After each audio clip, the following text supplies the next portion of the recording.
Bonjour, aujourd'hui je vais vous présenter un classique de la littérature américaine, La lettre écarlate de Nathaniel Hawthorne, publié en 1850.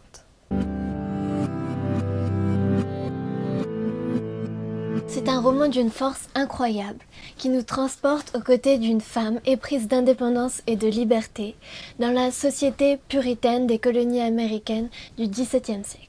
C'est l'histoire d'Esther Prynne, une jeune femme qui a été condamnée par la communauté à porter une grande lettre A en majuscule, qui est signe d'adultère dont elle a été reconnue coupable.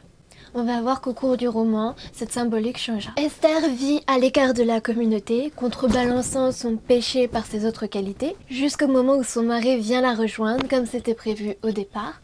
À ce moment-là, il prend connaissance du crime dont sa femme a été reconnue coupable. À ce moment-là, tout bascule et il se promet de trouver l'homme qui partage la culpabilité d'Esther.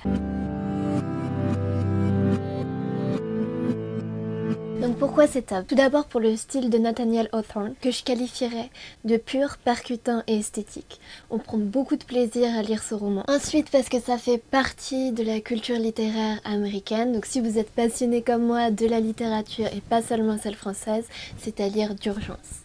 Et enfin parce que c'est un roman féministe avant l'heure. Esther est un symbole de libération de la femme. En se dégageant des normes étouffantes et ineptes de la société de son temps, elle acquiert liberté et indépendance. Contrairement au personnage masculin de l'œuvre, Esther vit en paix avec sa conscience. Elle est alors libre de développer sa créativité et un riche monde imaginaire intérieur, sans mari pour guider sa pensée et sans carcan stérilisant de la communauté. Question de savoir si la haine et l'amour ne seraient pas une seule et même chose au fond.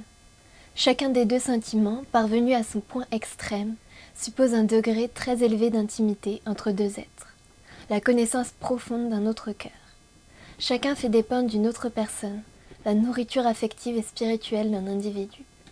Chacun laisse le sujet qu'il éprouve, celui qui aime passionnément ou celui qui déteste non moins passionnément, solitaire et désolé, par la disparition de son objet. Donc merci, j'espère que cette vidéo vous a plu et je vous dis à la semaine prochaine.